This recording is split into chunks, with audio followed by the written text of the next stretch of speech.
I am filling in today for our chair, Pam Weegand, who is unavoidably detained due to canceled flights, as seems to be happening to a lot of people. So I'll be filling in as chair today. I want to make sure we feel like we've got a quorum. It looks like we've got a quorum to proceed. So I will call the meeting to order. Council members, you all have a copy of the agenda, correct? Our first item on the agenda is the minutes from October 12th. Do any concerns with the minutes?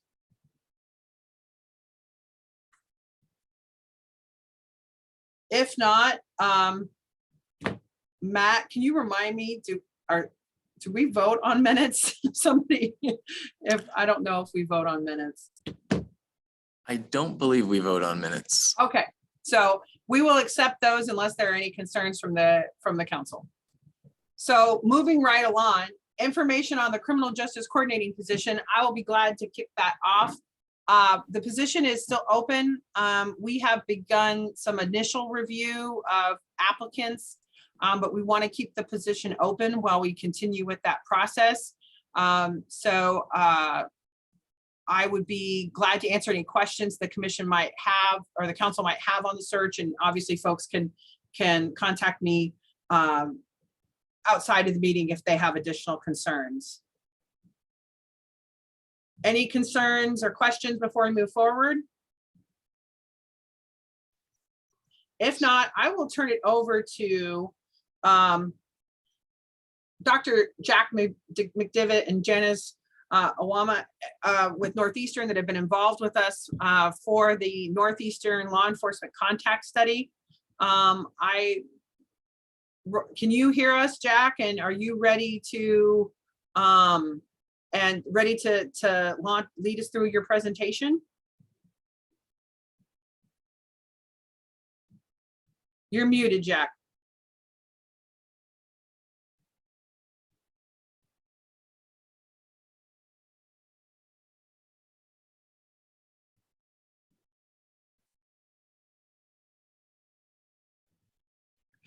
Can you guys hear me now? Yes, now we can hear you. Thank you so much. Perfect. This is great. Thank you all for coming and joining us again for the next conversation about the pedestrian traffic stop study. We're over at, where are we, Robert? At the EOC. And so the technology seems to be working at the moment, but please interrupt or tell us if it's changes. And we have a little presentation. Can you see the screen put up? Thanks, Chuck. So you want to go to the next one? So what Janice and I wanted to do today was to talk to you about the overview of racial disparities that we found in the county so far, findings about sort of the practices disparities in Douglas County versus the rest of the United States. Some things about the national legislation that's starting to happen on traffic stop data collection. Some categories of recommendations that are being put together across the country and reflect some of the things we think we'll be recommending in this report, and a timeline for when the reports come in. As we've done in the past, please feel free to, don't wait till the end for questions or comments or thoughts or suggestions. Just, however you guys do this is your formality. Raise your hand or unmute yourself or put it in the chat, whatever, whatever works for you all. But we'll be happy to have a conversation about all of these issues as we go through it. So as you've heard us over and over again, disparities don't equal discrimination. A disparity can be caused by a variety of different sources, one of which might be discrimination, but there's also patrol force placement, where there's also priorities and types of practices that police departments are engaging in. So what we hope in this project is to identify any disparities and start a conversation. Are they something that we need to be concerned about or not? And we also framed it in the conversations we've had with the police department so far, and we're having a conversation with Lawrence Police after this meeting, is that, a couple things. The public sees all of the incidents that have happened out there. The community sees them as potentially troubling in their own police department. So even though it happened in Minneapolis or Louisville or in another community, could it happen here? And that's the question that people ask. The second part of that is that individuals say, all of the studies we have about policing is that people believe their police departments are good. The local police departments are good. Even if they believe police departments around the country have real problems, they want their police department to be good, and they believe it to be.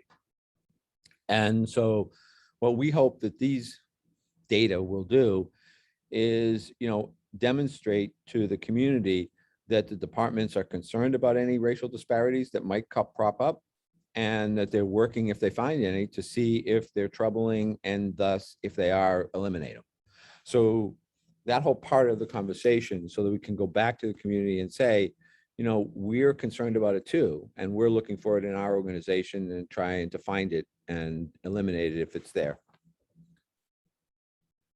So this is just a little bit of a comparison of what we found in Douglas County compared to what's been found across the country. This is from the Department of Justice data. So it's nationally representative of sort of what happened, how law enforcement deals with traffic stops. So as you can see, in the United States, 46% of the stops done by law enforcement, and this includes small and large agencies, is for speeding. And the number is similar, but a little bit lower in Douglas County. And please, I know we've had conversations with some of you, Tamara and Chuck and stuff, and please, don't hesitate to talk about these as we go through them. A little bit higher in Douglas County than the national figures for equipment inspection violations. We're going to come back to that, but that's generally a discretionary stop. And so it's one of the areas where people are concerned that police might be engaging in stops as a pretext for looking for other things. And so this is something that bears paying attention to. Registration violations are very close. And then other traffic is a little bit lower in Douglas County, and that's the catch-all for all traffic. And one of the things we'll talk about today is whether or not we want to, amend the form going forward. And we may be recommending this as part of the report, and to maybe specify other traffic a little bit more, because these include things like rolling through a stop sign, changing lanes without signaling, those kinds of things. And it might be helpful to just have those spelled out more as you're trying to move forward. This gives you a little bit of what we've always said ever since we came here, that Kansas is nice and Douglas County is very nice. So across the United States, a little bit over half the stops result in a citation. And in Douglas County, that number is 22%. So, a very small proportion of stops result in a citation here in Douglas County, and many, many more get a warning. This changes by, as we've talked about in the past, by police departments. Sometimes it's policy, sometimes, unfortunately, as we've seen in other places, it's a revenue generator for some communities. And so there's a pressure on people to give citations. But clearly here in Douglas County, the modal response to a traffic stop is to give a person a warning. And we'll drill down a little bit more on that. Also, you see nationally, there's lots of things where they don't document it and they don't have any action. And that's a very small number here in Douglas County. So in terms of the question about citations, and citations can have as you all know, a really negative financial impact on individuals, because not only do you get the citation, have to pay it, but it's also cumulative on your license as you get points in different states, and it starts to add up. So it's a real financial burden. So citations are not necessarily a good tool in all of these. So go to the next one. This looks at the big numbers on the disparities. And I'm going to tell you how we measure disparity, and then happy to talk about it. But there's lots of different measures, and a number of you on the call, Chuck has done research on this, others know about this. We just use a straight measure, which is if you take everybody who stopped and we look at the proportion of those people who are stopped that get a citation who are white, and the proportion of those people that are stopped to get a citation who are non-white, and we compare those two numbers and we take the difference. And so we find it's the clearest measure, and there are other measures that we'll be using in the final report, but this one is, I think, clear. So for example, if we look at the national data, you're 2.2% more individuals of color get a citation than whites if we look at the national data. And in Douglas County, which is great, that number is 0, that there's no difference between everyone stopped who is of color and everyone stopped who's white. The chance that they're going to get a citation is exactly equal in Douglas County. That's the good news, and that's what everybody wants. The second part of this chart is the news that we need to drill more deeper in, which is if you look across the country, there's 4% more people who are stopped who get searched who are African-American or people of color. And in Douglas County, the number is just about the same in 3.9. So we do have disparities in searches. Douglas County does not have disparities in who's going to be cited and who's going to get a warning, but they do have disparities that are very similar to the national disparities on searches. So that's where we'll drill down on this presentation. Do you want to pick up here? Yeah, so in this part, we are looking specifically at the disparities that exist across citations, those individuals that outcomes landed in arrest. Looking at all searches, this includes searches following a consent, probable cause, search incident to arrest, inventory/tow. And of course, we start breaking it down across discretionary and extra discretionary searches, as Jack noted. Most cases where a search is incident to an arrest, officers are required to conduct a search as a result of that arrest.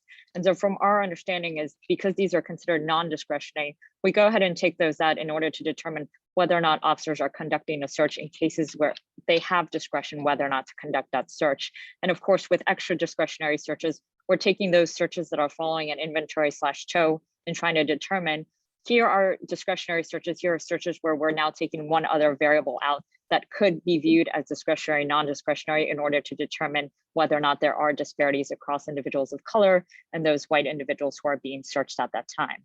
As Jacques noted before in the data you've seen already, citations, we find that there are no disparities. About 22% of people of color who are stopped are issued a citation. About 22% of individuals who are white are issued a citation. So there's no difference between those. For individuals who are arrested, we find that in cases where individuals are issued an arrest at the end of that stop, about 1% of those individuals happen to be of color versus those individuals who happen to be white. All searches, as we noted before, there's about a 3.9% disparity. Now, when we take those searches incident to an arrest, this disparity drops about 1% to 2.9%. And when we look at those that also exclude inventory/tow, searches following an inventory/tow, it stays at about the same. Go ahead.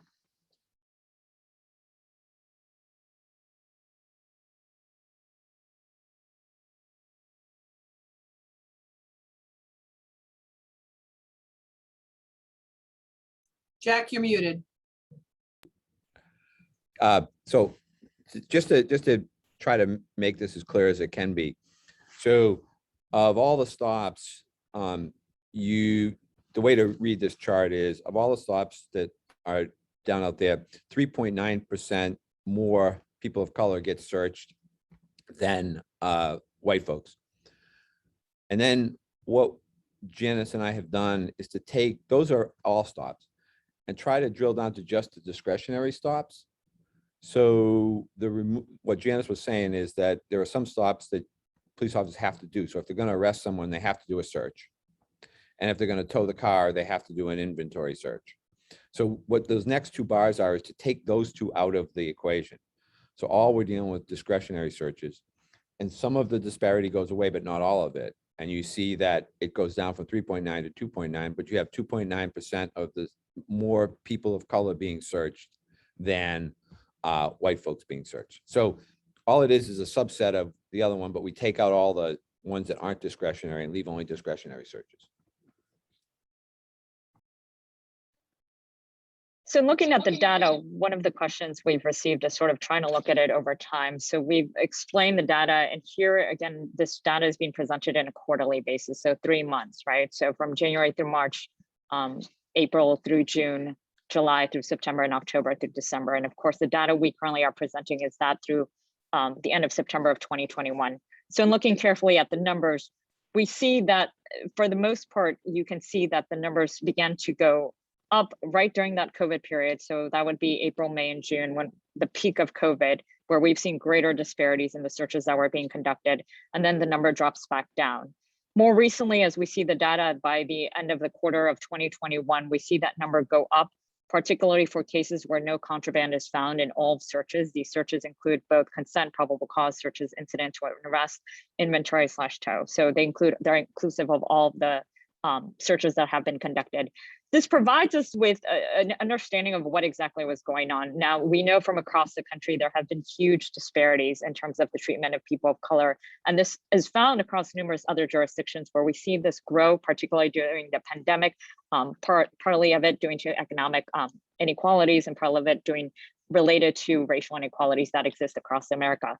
And so for us, this sort of provides us with a better understanding of sort of keeping in mind that there's certain events and there's certain sort of situations that could arise leading to greater disparities. And agencies have to be very careful in being sure to monitor this over time. Again, this is sort of part of our continued recommendation. And this is a recommendation that has been done since the 21st Century Task Force report under President Obama, that this data really needs to be reviewed carefully and needs to be reviewed monthly in order to determine when the disparities goes up and when they go down, and in order to address those situations. Say, Jack and Janice, I'm sorry to interrupt, but could you, this is Chuck, could you address one quick question? Sure, absolutely. Thank you. On these, the discretionary and extra discretionary and so forth disparities, what percent of drivers are being searched in a discretionary search? What percent are being searched in an extra discretionary search? And so I'm wondering, when in Q2 2020, in all searches, there's an 11% disparity. In discretionary searches, there's a 10% disparity. Where does that start from? Are we starting from 20% of drivers, white drivers are searched, and so then Black drivers are searched at a 30% rate? What's the base here? Thank you. Sure, thanks. And Janice is pulling those numbers up right now. I will say that for all of us on the call, one of the things that is a little bit interesting and maybe disturbing is when you look at the Q2 numbers there and you see the jump in disparities. What happened was this was COVID. So this is, March, April, May of 2020. And we know that the stops went down dramatically across the country and in Douglas County, but the disparities went up. Now they went back down, fortunately, but in terms of how we think of it, and you as a task force think of it, it is the case that we had increased disparities when there were fewer stops being made. I'll kick it over to Janice to get into your question, Chuck. So for example, and Chuck, let me know if this is what you were asking, but for example, of those white drivers in Douglas County, there were about 5% of those stops where experienced a search. The number goes down when you take out search incident to arrest, it goes down to 3.6%. Inventory/tows don't make up a large proportion, so it goes down even further when we look at extra discretionary searches, and it goes down to about 3.5%. If we look at the numbers for people of color, for example, of those individuals who experience all searches, there's about 9% of that population that experiences a search. The number goes down to about 6.7% when we take out searches incident to an arrest, and it goes down to about 6.6% when we take out inventory/tows. Does that answer your question? Yeah, I think so. So actually, technically, Black drivers are being, again, searched at about a rate of twice the rate of whites. That's correct, when you include all searches. Yes, okay, thank you. Shay had her hand up. I see somebody with a hand up. No, that is me. Hi, I'm outside the courthouse because I have a hearing coming up. But my question is about determining what is discretionary. And the reason I guess I'm asking is because often the times what an officer chooses to do in terms of arrest or issue a citation and have them appear, is that not discretionary?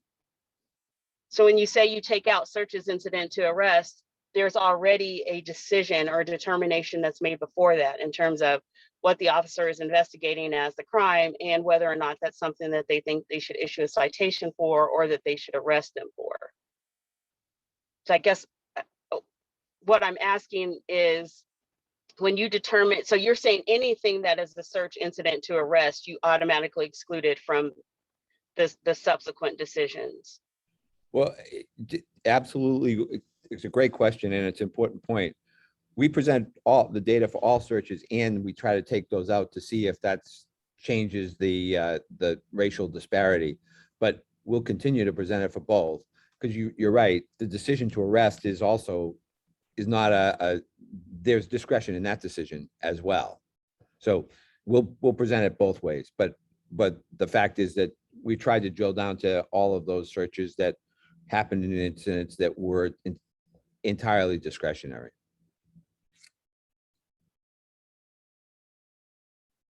Go ahead. Any other questions at this point? Yeah, I'm going to ask Janice, Patrick Schmitz asked a question in the chat, and since this is a public meeting, not everybody can see the chat. So I guess if we could review that information publicly, I just think that would probably be best. Yeah, absolutely. Yeah, absolutely. So basically what we're talking about is when we talk about discretionary searches, they're including all of those searches except those made incident to a lawful arrest. And when we're talking about extra discretionary searches, we're including all of those searches except those made incident to a lawful arrest and inventory/tow searches. That was in response to Patrick's question.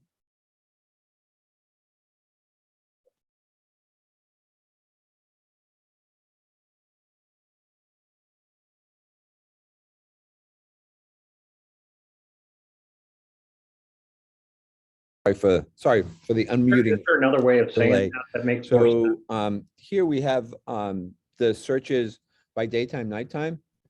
And, we're just trying to drill down to where are the disparities happening, when are they happening? And so that agencies can identify whether they have a problem and whether they should be looking at it. You can see here that as we look at it, it's much more likely that disparities are going to exist or more people of color are going to be searched at night than during the day. You can see during the daytime, the yellow bars say that it's more white folks who are being searched in all of those categories. And if you look across the top, it's pretty consistent in, discretionary, extra discretionary, and also searches where nothing was found, that people of color are more likely to be searched at night than during the day. And so that would point in agencies to look at their night searches as an area where they may need to do some additional training or looking at whether or not their officers are doing the right kind of enforcement at night and finding drugs, for example. So Patrick, you had a follow-up question? Yeah, I guess I'm just trying to get greater clarity on your answer to the difference between discretionary and extra discretionary. Is there another way of saying it for somebody who isn't in this world to better understand? Sorry, I'm displaying some denseness here. I think you're right. And maybe we can work with you folks to try to figure out a better terminology. But what we were trying to narrow down to is to be looking at it across all different kinds of searches, but to try to eliminate the ones where the policy of the police department says that you have to search a person in that situation. So once you've decided you have an arrest for whatever reason, then you have to search that person. And one of the things, and that's the extra discretionary. It's required. They don't have a choice. Right. Okay. Yep. Whereas the other is up to them. Got it. Thank you. That's helpful. thanks. And so as you can see, the searches at night are also more likely to not find contraband for people of color as we look around, look at this slide. You wanna go to the next one? This is just to give you some national context, and you know, we're really looking for your conversation. But this was a map we pulled together to look at what other states are doing. And this has become an area where, I mean, you folks took the lead, one of the leading agencies doing this initially back 2 years ago when you started this, or 2.5 years ago. But now states are catching up. So you can see that there are 23 states that are now have laws that require people to collect data on their traffic stops. They vary tremendously across this in terms of how they, what they specified is going to be collected, how public it is. All of those kinds of things are very different across the country.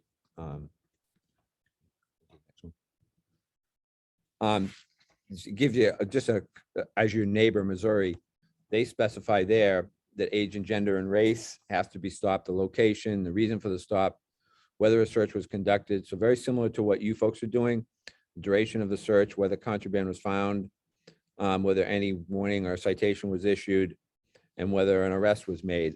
Unfortunately, in Missouri, though, they put it up on the Attorney General's website, and there isn't a conversation with individual police departments. Sometimes the community will do it or the police chief will do it, but it isn't an ongoing conversation like this as to here's where you have disparities.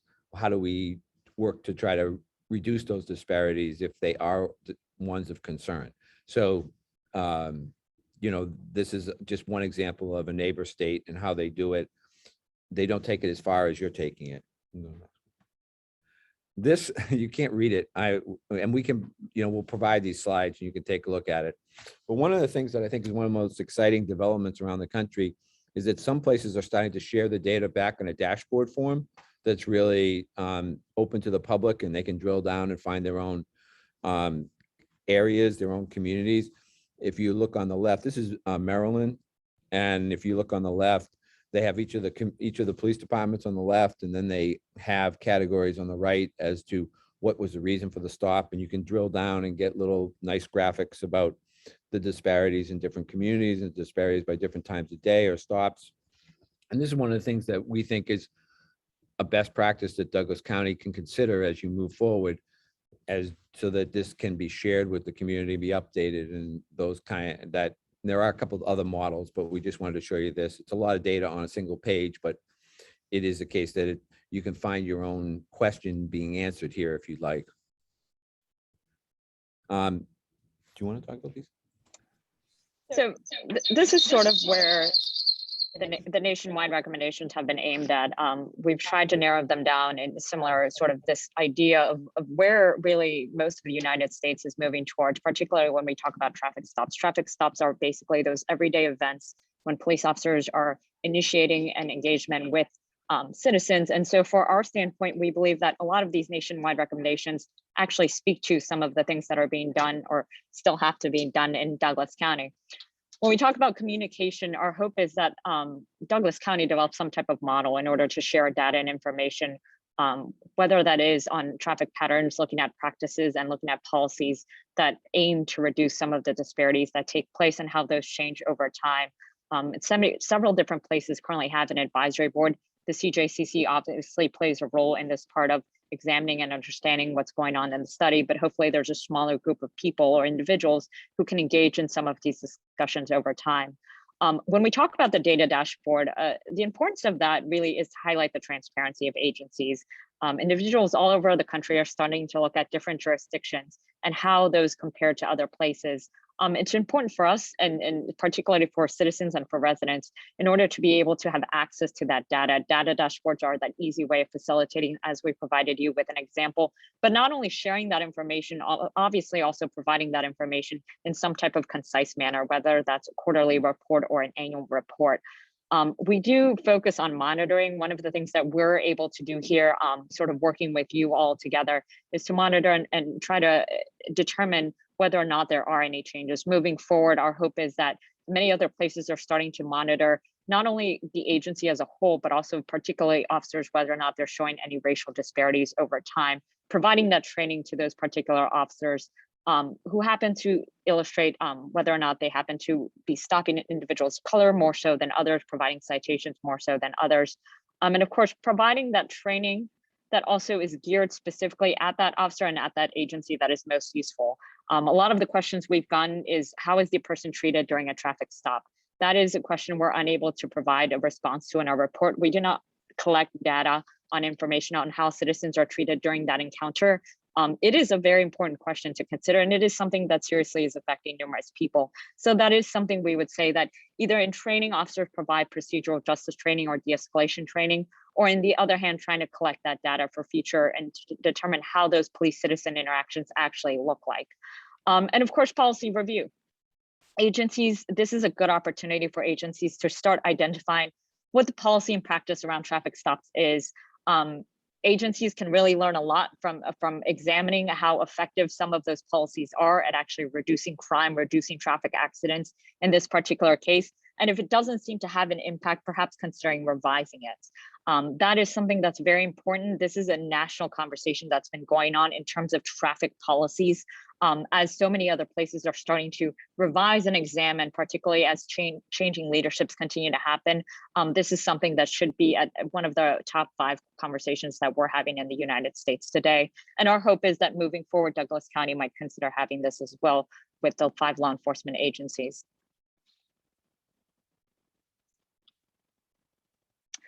So when we talk about policy and training, these are the sorts of questions that really have come up at the national level. Some of the questions that are being asked by individuals, by agencies themselves as they start examining their policies is who is being stopped and what types of violations. This is just a sample of questions agencies should start considering. How are people being treated when they are stopped? How are officers trained to approach a vehicle? What types of tactics are being used? What type of sanction is being given to a motorist who violates the traffic code, and whether or not it's a high priority or it's a high level offense or if it's a low level offense, and what to do when people in the car decide not to cooperate. These are the types of conversations that agencies should be having with their officers that happen to be engaged in traffic stop activity. And these are questions that really we should sort of all start having as we start re-examining some of the traffic stop policies and practices that exist in the United States. So this last or near last slide is some updates on what Janice just said. I think that across the country, people have started to say, as we rethink, what is the proper role of police, and should police be involved in dealing with mental health issues? Should police be involved in dealing with different kinds of neighbor conflicts? And one big place that people are talking about is, should the police be involved in traffic enforcement, and should they be doing it as often as they do, and what should the model be? So in Philadelphia and Berkeley, big cities, they have decided to stop low-level traffic stops, traffic stops for equipment violation, traffic stops for straying over the line, not coming to a complete stop at a stop sign. Those kinds of, not speeding, 20 miles over the speed limit, but those kinds of highly discretionary, low-level traffic stops, they've decided to stop doing those and saying that's not what we want to do as a police department. And Janice and I found this one adaptation that's really fascinating, and it might be something the CJCC would think of would be an interesting model for Douglas County, is in Minneapolis. They started a process. They went to private vendors in the community and said, would you contribute to a program to help support people whose cars need to be fixed? And so what in Minneapolis, when an officer pulls someone over and says, you need to get your headlight fixed, they can give that person a voucher that can pay part of the repairs from this fund that they brought together from the city. And so, it's a whole different way of thinking about, dealing with traffic enforcement. Instead of saying, I'm going to give you a citation that gives you a fine on top of the fact you have to get your car fixed, maybe we could think of ways we could, do something that is unique and maybe help the individual defray some of the costs of having their car fixed. So, we just think, as Janice said, that you folks have put yourselves in a wonderful position to lead that conversation nationally about where do we want our police intervening in traffic stops? Are there innovative ways we can help the drivers who need help in a traffic stop? And do we not have to think of all of the people stopped in a traffic stop as potential criminals? And, how do we deal with that? At the same time, we know that officers, I think 20% of the officers killed last year were killed in traffic stops. So it's really important to understand the officer safety issues involved in a traffic stop. And it's not something that should change at all. But the question is, again, is a fine the best way to handle some of the behaviors that you do in a traffic stop? I think this is the timeline that we have for the project right now, so that when we're going to be doing it, that we're going to get the data through December, which will give us 2 full years of data. We'll be crunching the numbers in January and have a draft report that we were going to send to the CJCC and to each law enforcement agency in February to try to say to them, have we got something wrong? Is there something we should understand here that we didn't have? The other points that you wanted to be addressed?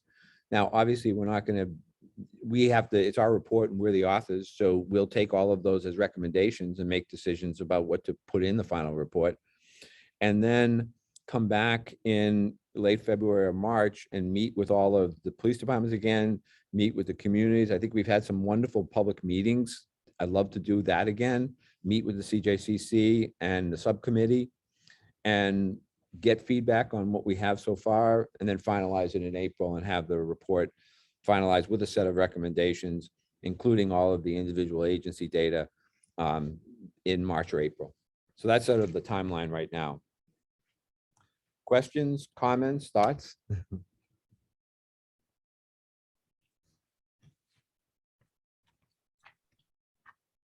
This is Sarah.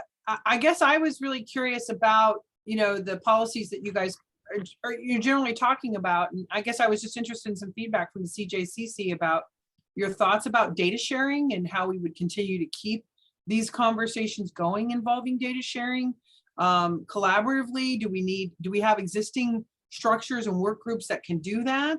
And also a little bit about the review process. So I just think this is an opportunity for us as a CJCC to get a bit of a head start, for lack of a better term, in terms of how do we want to approach some of these conversations, and we can be then ready once each department has reviewed their recommendations.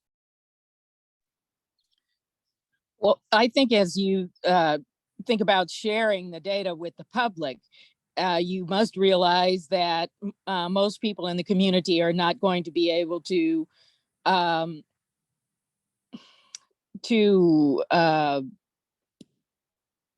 understand the data. And so I think it's important that you not just put it up on a screen or, publish it outright, but there needs to be some explanation that goes along with it.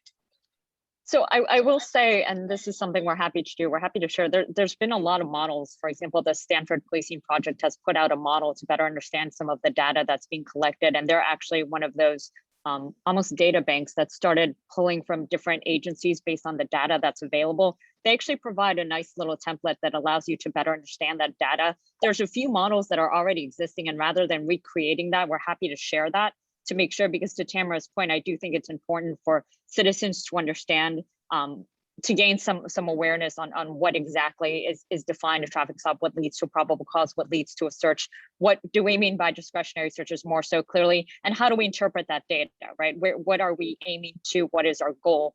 There are existing models, and so rather than recreating that, that's something we're happy to share, because I think that would be extremely useful to start as a conversation rather than sort of starting from zero. So Tamara, that's absolutely a good point, and we're happy to provide that information as well. Sarah, was part of your question also about the future data collection, not just for the duration of this current study, but the recommendation of an ongoing data collection and review process for the years to come? Yes, and my hope is that maybe that Stanford model follow that up Janice. a little bit. Yeah, go ahead, Jack. The question, on where it's going. We're working with Matt Cravens to transition all this data so that the agencies are going to continue to collect it, is our understanding, and they would be continuing to provide it to Matt, and we would give him all of our analysis so that he can replicate it and, you know, work with him to sort of set up if it was a recommendation for a dashboard that people could see. And, you know, so there is a process here. I also wanted to just let people know that in other states, one of the places that's involved with getting this information out is the Statistical Analysis Center of each state. And that's here in Kansas, is in the Sentencing Commission. So that's a group of, each state has a Statistical Analysis Center that has funding from the Bureau of Justice Statistics, not a lot of funding, but a little bit of funding. And in some states, in the Maryland one that you saw, that they are the ones putting out the dashboard. So there are other options that you could get combined with, you know, to sort of defray some of the work that's involved. Jack, I think that's super helpful. Yeah, I think part of my question was more just then, once we have that data, what is our process then as a community to continue to review it? What sort of commitments do we have? Is that the role of the CJCC? Is that a role of somebody different? You know, I think it's just, I think we're gonna have a lot of great process conversations to talk about you know, and I'd be welcome to any models as to how communities are really keeping this alive and really using this to inform their decision-making moving forward.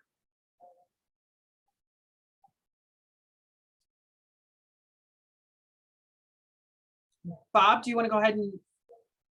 Yeah, just to build on that a little bit, Sarah, because I think this is interesting. You know, I think when you started this process, Jack and Janice, there was a period where you were engaging the community and just sort of going over, you know, here's how the study works and here's what we're preliminarily finding.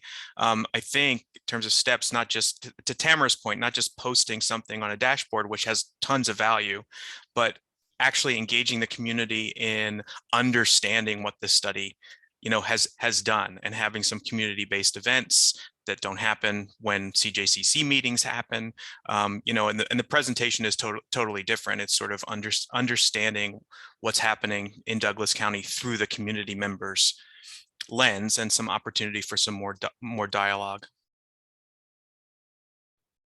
Well, I think that was great. And when we did the community meetings before, I thought that the conversation was very rich and that people came with concerns that were legitimate. And there was an opportunity for education and dialogue. And, you know, some of our analysis that we've been doing is driven by what the communication was during some of those meetings when people talked about their concerns. So I think we're more than happy to engage in however widespread a process that we can to sort of not just throw up some numbers, but have dialogue with different groups in the community that would be interested in this. Chuck? Yeah, thank you. I just want to build on a couple of things that Jack and Janice said in their presentation that I think are really important for us to keep in mind.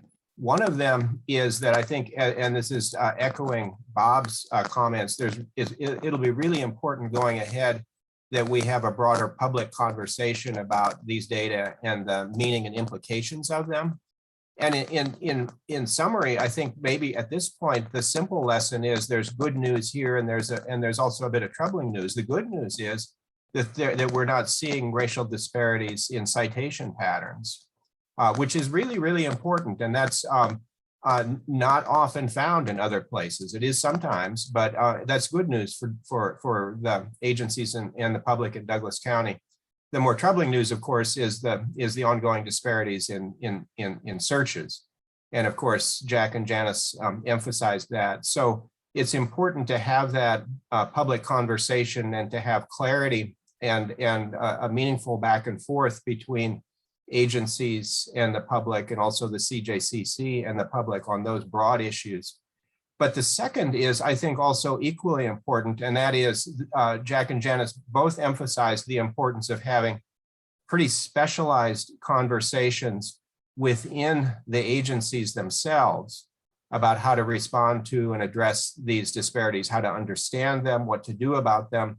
And I very much hope that the agencies will begin engaging in that conversation internally. And to the extent it's useful for the CJCC to participate in that, I think we would welcome it. But it's also in some ways an internal managerial process of identifying, what is the meaning of these disparities? Are they coming from particular officers? Do we need to do retraining, some kind of additional internal oversight? All the sorts of things that Jack and Janice emphasized. So I think of this as going ahead, sort of a two-level process, a very public process, and also a very, specialized internal and in some ways confidential process that ought to move ahead. And again, I hope the CJCC can play some sort of role in both of those, although we may be a little bit more limited in the second. But at this point, I also just wanted to thank Jack and Janice for this, carrying this on. It's been a very important process. I think we've learned some important things, and I think we will, going ahead, continue to learn really valuable lessons for Douglas County. So thank you. Thanks, Chuck. And I just wanted to make one observation that as Janice talked about training that might be helpful, and I know a lot of the agencies have already done some unconscious bias training, and that's really helpful. It helps officers understand that their decisions may be something that have biases attached to them. They're not even aware of it. But I will also suggest that from a best practice point of view, some of the best training out there is pairing a police officer and a community member and having that conversation with both, representing both not only the reality the police officers deal with, but also the reality the community members deal with. So as we were thinking, as we make recommendations, that may be one of the things that we're looking at is finding community members who would like to share their experiences and help educate the police on that. At the same time, we have police officers who are concerned about how to do everything in a fair and equitable way in the way they interact with the public. So that's one way to move it forward too. Marielle? Thank you. Maria Ferredo, community representative. I just kind of what I found really interesting, all of this information was interesting and very clarifying, so thank you.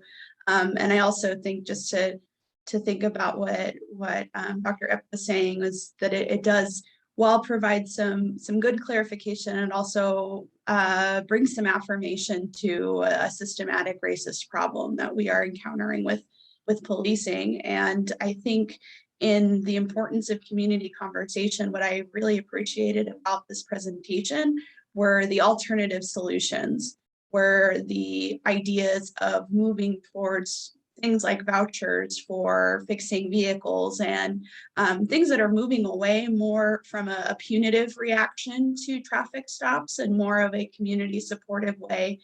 And what I would be interested in seeing coming from a community perspective and more of an organizing perspective is seeing more of that conversation. And maybe this gets to the recommendation portion of your report when you get to the completion of that.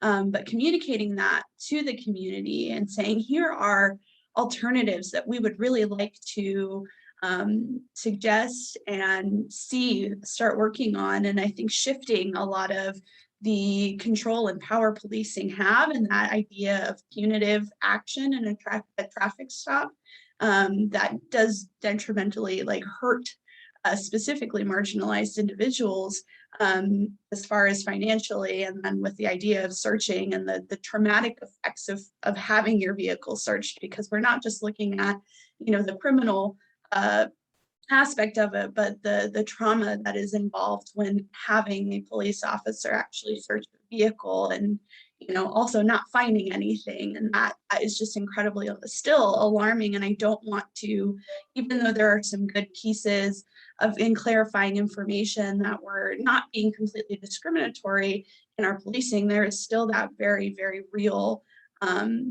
piece of that there are still searches that are happening that in my opinion are very much racially motivated. And so on one hand, I don't want to pull away from that reality and how we can be better And then I love this idea of alternate ideas to move away from the idea that a traffic violation has to result in some punitive action.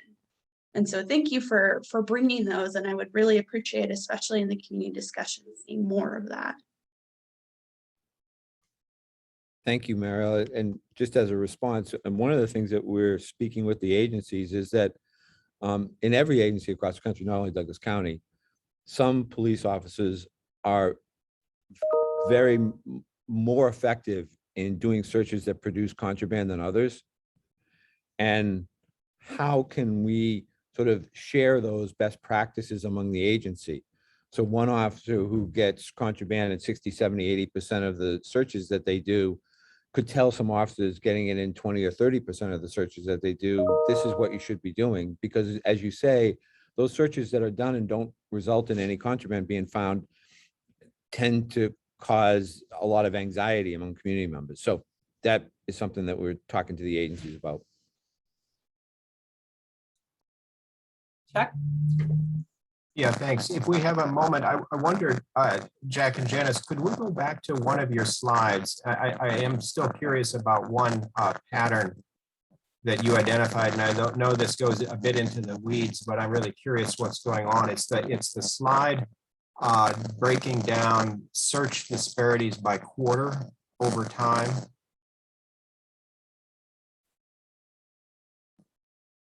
And when that's up. Chuck, Janice is pulling that up now. She'll Okay. share it.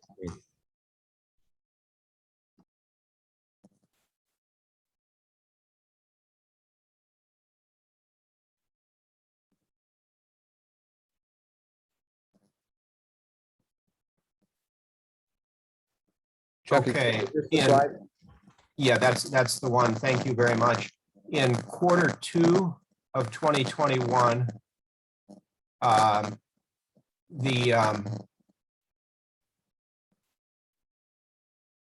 I see. I think I was. Well.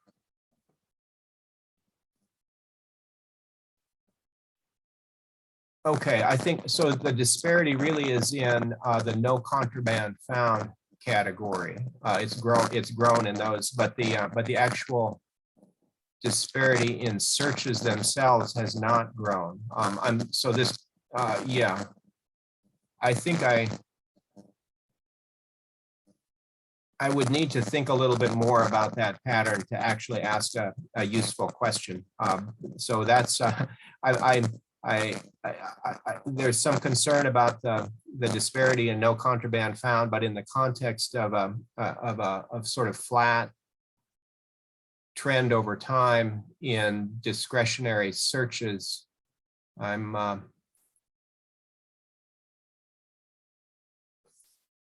not sure what to make of that, but thank you for putting that up. I'm not sure it makes sense to take up time in the full meeting about the details on that at this point. Thanks.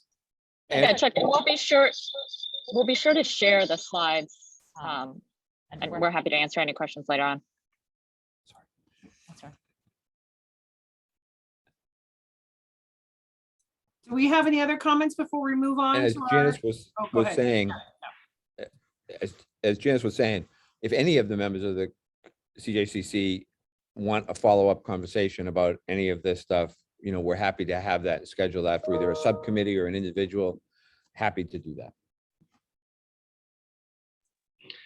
This is Patrick Schmitz. I just have one quick follow-up, and it goes back to the extra discretionary versus discretionary. And Chuck suggested maybe using the term not discretionary instead of extra discretionary. Is that something that's possible without screwing up any research, at least in the reporting piece?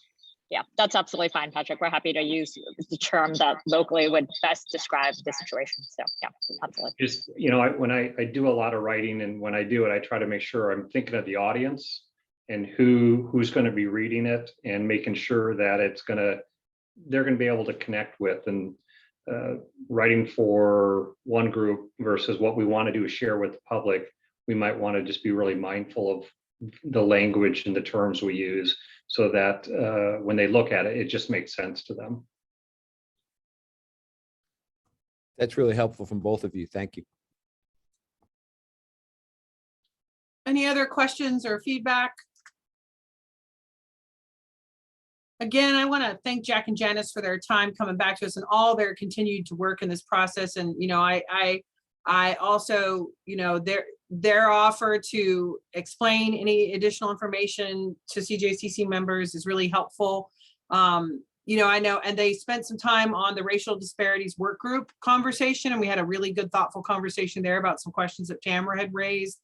And that follow up between what Jack and Janice could present and Trent McKinley from LPD. So I just want to just reiterate that you have any questions at all, we can certainly get those followed up with.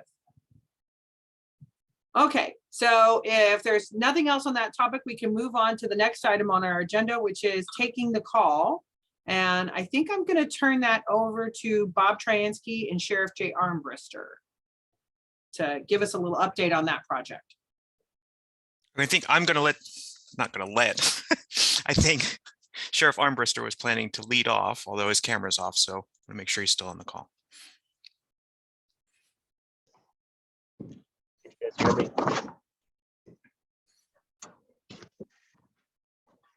We can hear you. Sorry, I'm traveling back to Kansas. So we, and Bob can get off the weeds a little better about what we talked about and taking the call, but we were on a call with several really large counties throughout the country about this.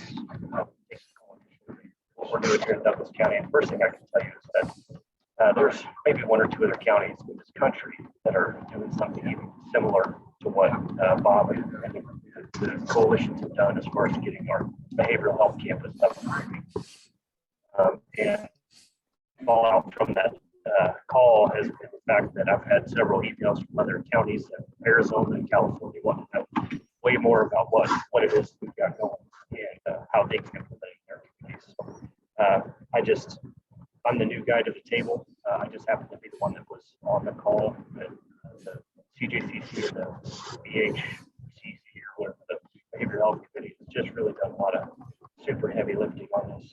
And we're, something to very much be proud of.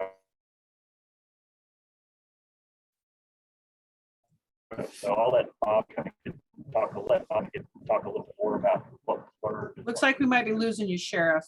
And I think you were going to pass it off to Bob anyway. Bob, could you maybe give us a little background? I think we've got some folks that are new to this and maybe don't know the program from our last conversation. Yeah, so several years ago, Douglas County was invited to participate in a national effort called the Stepping Up Initiative. And that initiative is focused on reducing the number of people in jails, changing their experience when they are in jail, and taking a look at data to figure out how to get from A to B in improving our criminal justice system so that more people with serious mental illness or less people with serious mental illness wind up in the justice system. So this is one of several. I had the opportunity to participate in the National Co-Responder Conference and give a presentation of what we're doing with Douglas County. This is the latest, which is focused on co-response and crisis systems. So, mobile teams and 988 and some of these elements that we're talking about bringing online, really very soon. So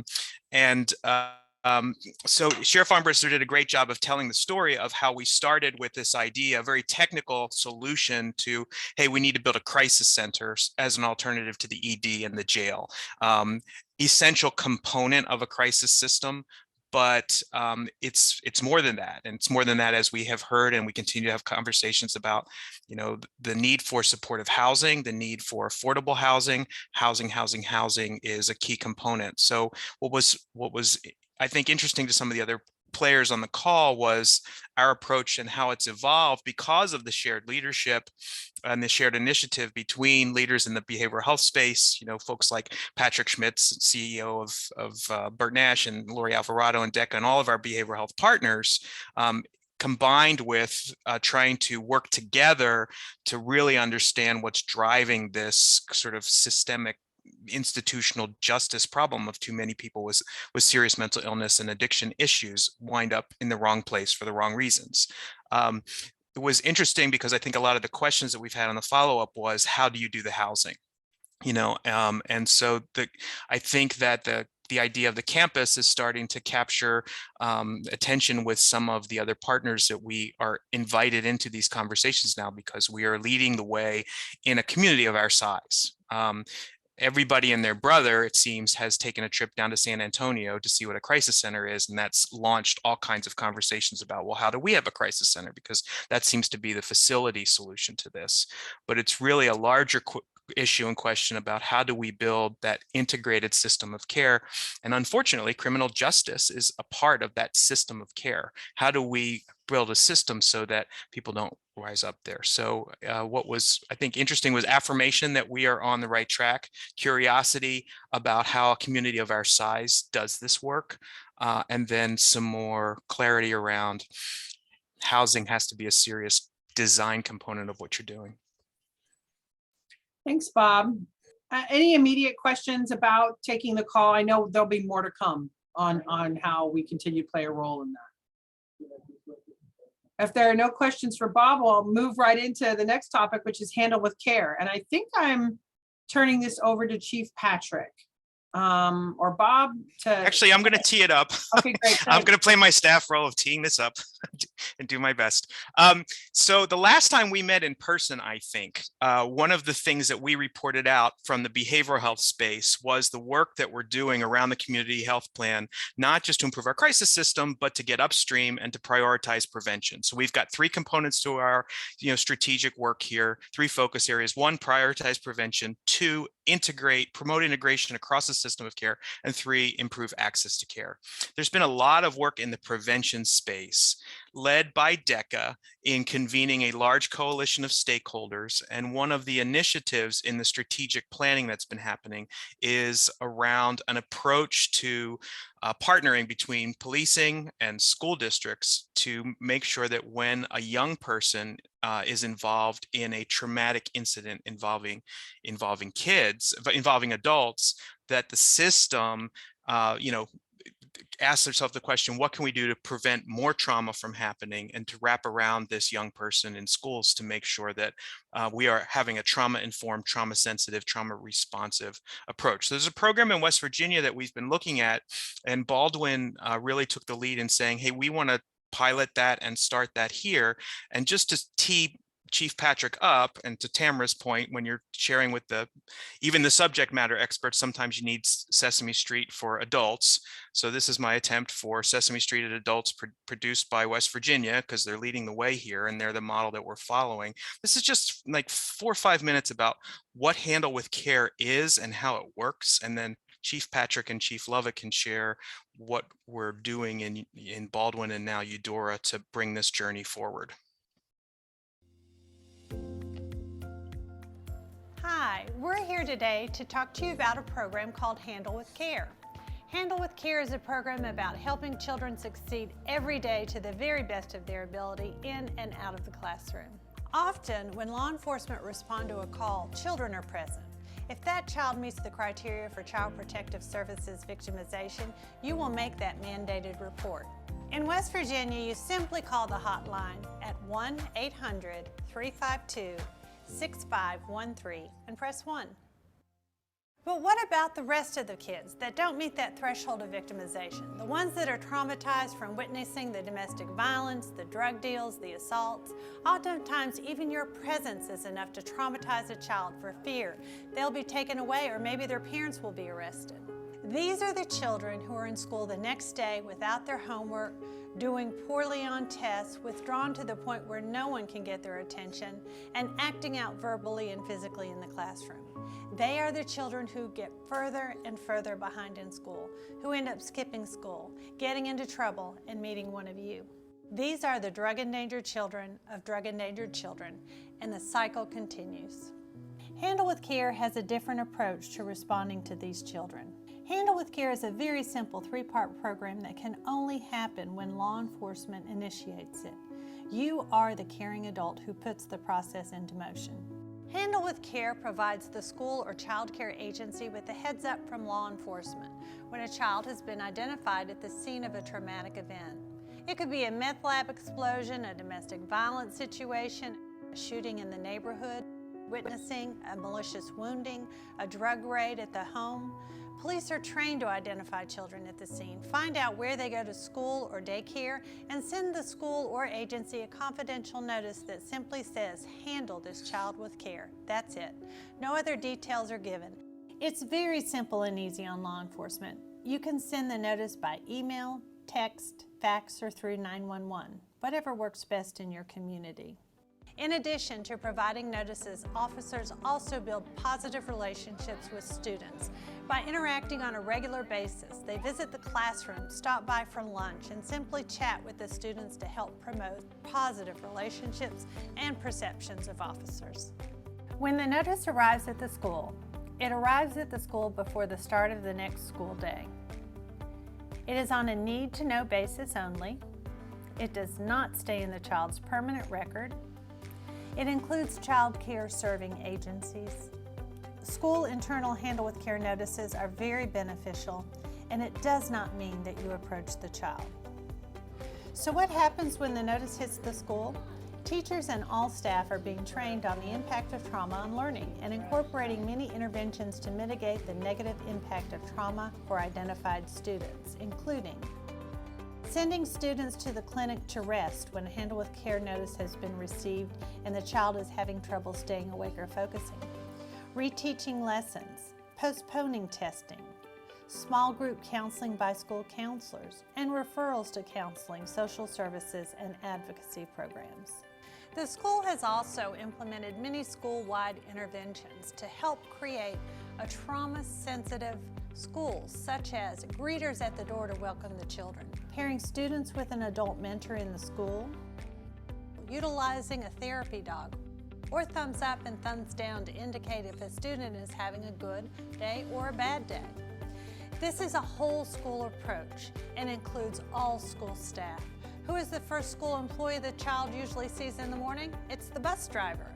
Many communities include the bus driver on the notice, so cooks, custodians, teachers' aides, secretaries, school nurses, attendance directors, as well as teachers and principals are all included in the training.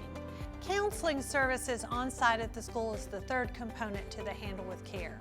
When identified students exhibit continued behavior or emotional problems in the classroom, the counselor or principal can refer the parent to the counseling agency, which provides therapy. Once the counseling agency receives a referral and parental consent, students can receive on-site counseling at the school. The opioid crisis hitting our communities is devastating on so many different levels. To law enforcement, it means more crime and arrests. To EMS, it means overdoses and naloxone. To public health, it means increases in hepatitis B and C and HIV. To CPS, it means more removals of children. But where it is really blowing up is in the classroom. It may not be your child disrupting the class, but your child is probably sitting next to a child disrupting the class, and the teacher is spending all their time redirecting the behavior. Model Handle with Care programs promote safe and supportive homes, schools, and communities that protect children and help traumatized children heal and thrive. Handle with Care promotes school-community partnerships aimed at ensuring that children who are exposed to trauma in their home, school, or community receive appropriate interventions to help them achieve academically at their highest level despite whatever traumatic experiences they may have endured.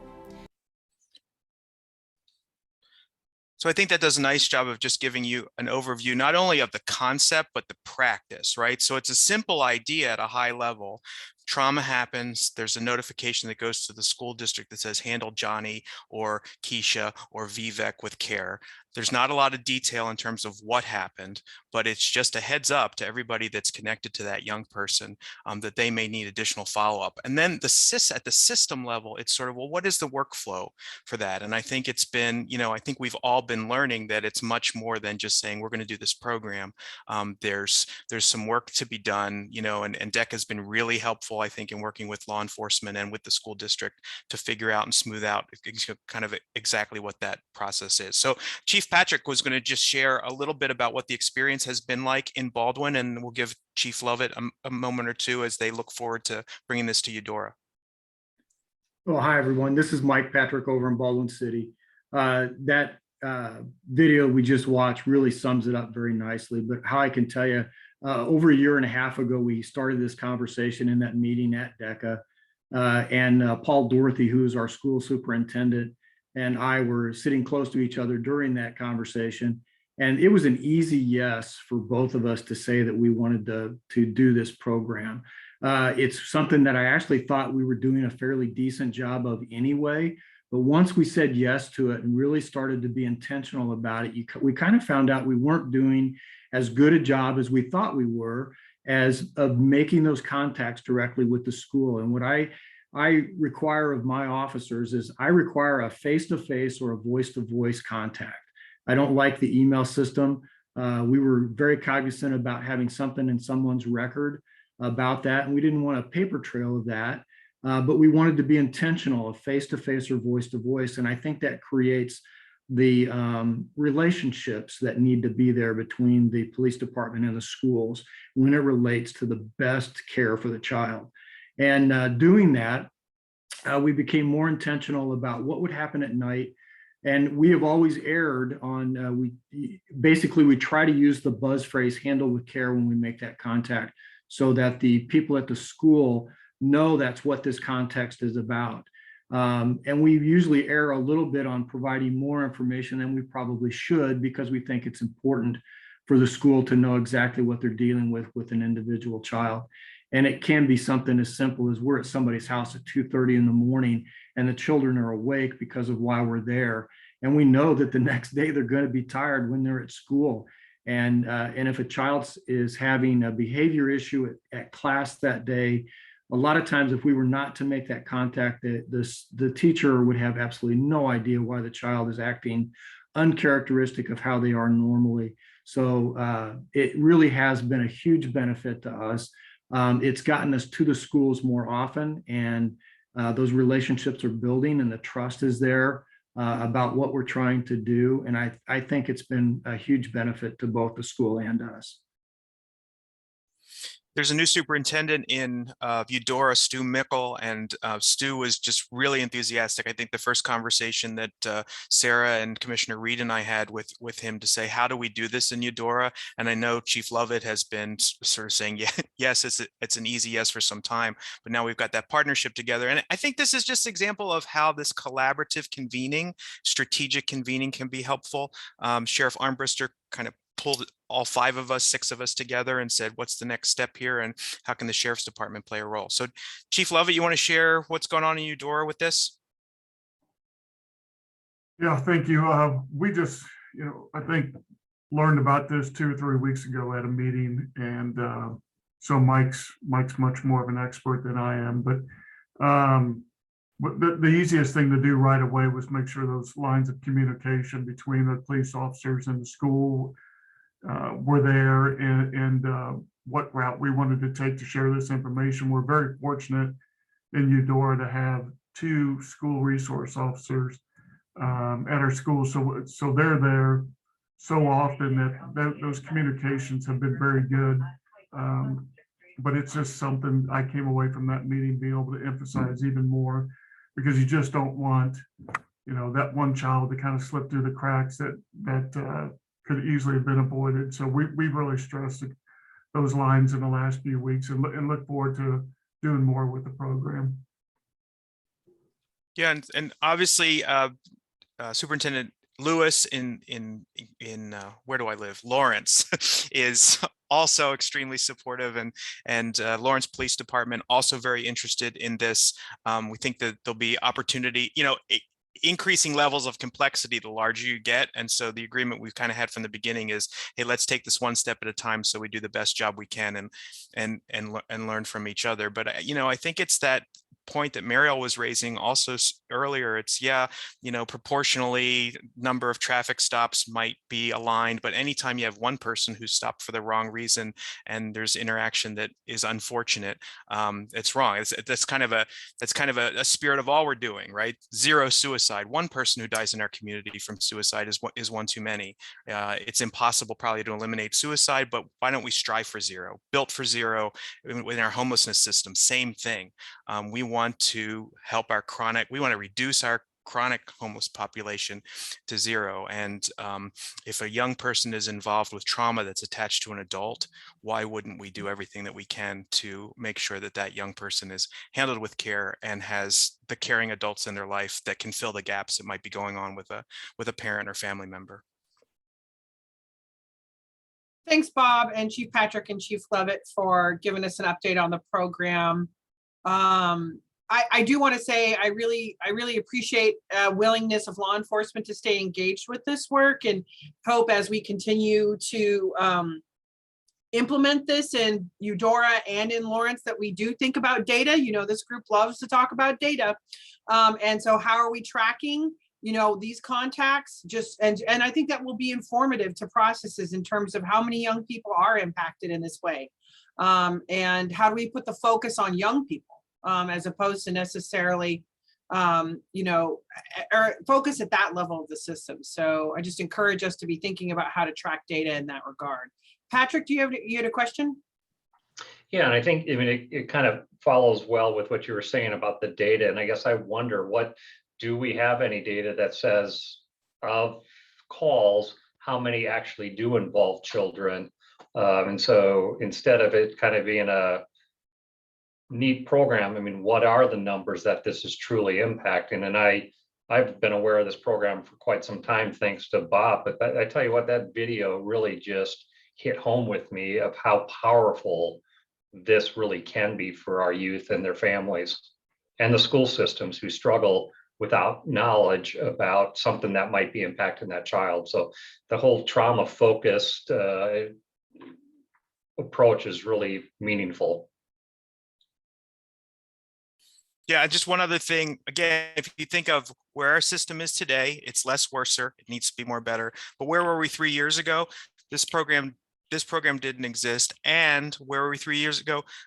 Every secondary school in Douglas County did not have a RAP worker, right? So that there's a natural referral path, at least in our secondary schools and some of our Lawrence elementary schools. Eudora is bringing a RAP worker on, I think, in the elementary school as well. So it's just keeping in mind that, you know, it took a long time to break the system. It's going to take a while to fix the system, but we are making progress that hopefully everybody will see. And as we continue to track that local data, hopefully that data will tell a story that we can be proud of. And if it doesn't tell a story that we can be proud of, we can still drill down and try to figure out what to do next. Thanks, Bob. Thanks, Patrick. Yep, I think we need to keep tracking how we're going to track it. So if there's no other questions, we can move on to the next item on our agenda. Sheriff Armbruster, I think you're back with us. Do you have time and a connection to provide us with a brief update on correctional facility population?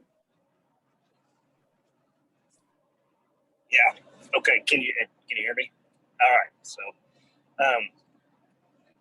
our population is holding steady where we've been. This morning was 141. Over the last week, we've been up in the low 150s, only briefly below 130.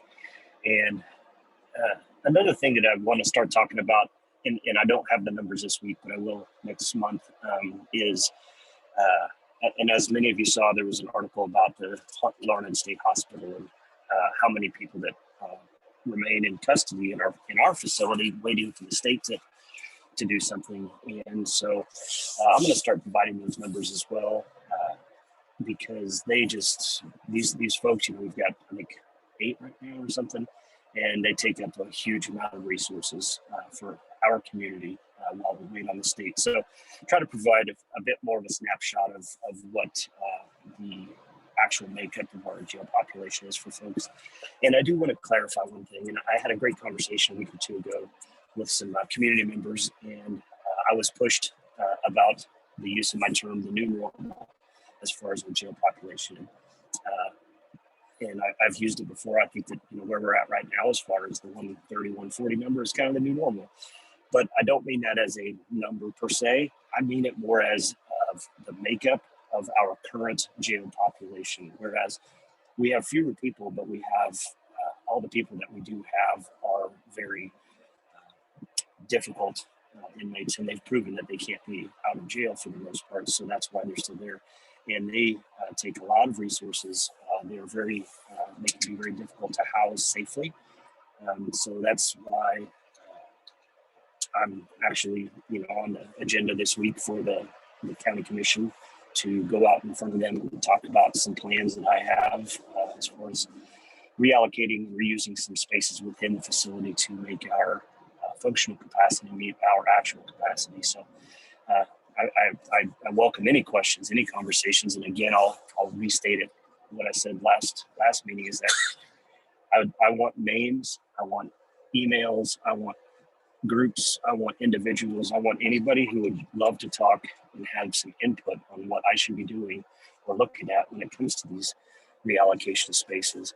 Please provide those to me. I only know of a few, and I've had Kirsten Coons, who many of you know, from Justice Matters. She reached out and gave me a very, very good list, but I'm sure everybody else has some ideas on who I should be talking to. So don't hesitate to let me know or ask questions. So I think that's really kind of where I'm at for this week.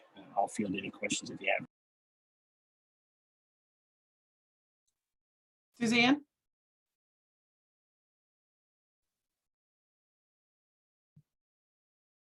Suzanne, you're muted. Or we're maybe having audio problems. We can't hear you.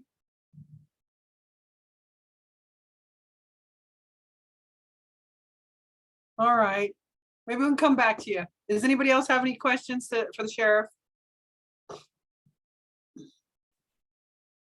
If not, I want to thank the sheriff for giving us that update. Oh, and then Suzanne was supposed to, is our next item on the agenda to talk about the Restorative Justice Program.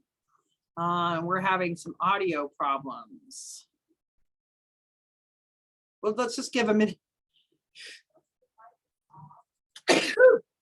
Excuse me. Oh, I'm so sorry. I tried to mute myself quickly. It didn't work.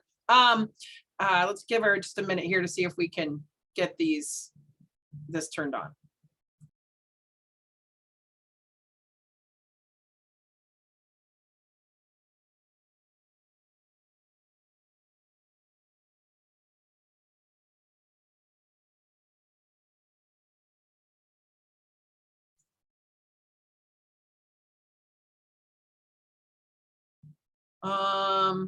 Let's see here.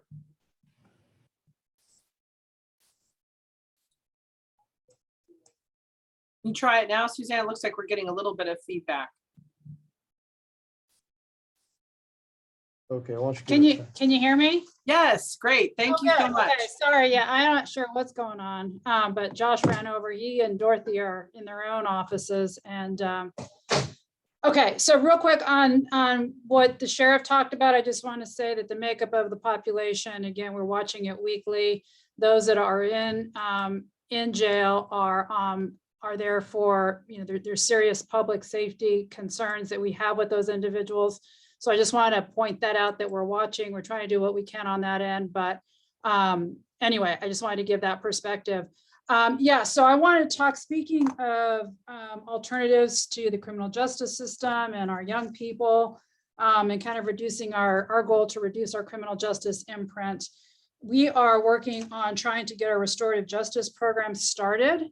Last year in 2020, around July, there was a virtual community gathering about restorative justice. And that was facilitated by a couple of different organizations, KIPCOR and the Center for Mediation and Conflict Resolution out of Kansas City. So when I came on board in January, I'm very interested in restorative justice. And there's some folks in our community who are very interested in having our own kind of grassroots organization working on it. And so I'm going to turn now the mic over, since I am having audio problems here, to Lyle Seeger. I want to point out that our own city commissioner, Lisa Larson, and Burdell Taylor have also been involved in coming up with a restorative justice program. And their organization is called Building Peace. And so we are going to be launching another community conversation on November 18th at 6:30. I'm going to let Lyle take the mic now and talk a little bit about what we plan to do going forward. So if you can advance, Lyle, to the meeting. I'll try, Suzanne. The way we set this up with panelists and webinar, it's hard to promote somebody to That's the okay. panel. Yeah, if you can't, I can probably get in. Lisa's I mean- also, she may be able to chime in. Yeah, well, if somebody else could begin to speak to I it while think- okay, there we go. Yeah, I think he's in now. All right, thank you. Thank you. I Zane. am in. Yeah, thank you. Thank you, Suzanne. Yes, my name is Lyle Seeger. I'm so honored to be a part of this new mediation conflict resolution nonprofit building peace. We have 5 Supreme Court approved mediators and several of us who have been involved in restorative practices in different areas of Kansas as well as Kansas City metro area. And what we're hoping to develop with cooperation from the DA's office is a victim offender dialogue, as well as the community accountability programs that would be alternatives to the traditional retributive practices that we currently use. And in the beginning, that would be geared primarily toward juvenile and young adult first-time offenders. It's an effort that is, in 2020, there were 289 communities nationwide that were utilizing specifically victim offender dialogue programs, and phenomenal success in not only the way it was addressing the crime issues, but particularly in the healing that came to the victims, offering it in a way that our traditional systems just cannot offer. And so we're hoping that we can build this community support. The most successful programs across the country are community-based. The community gets trained with our facilitation.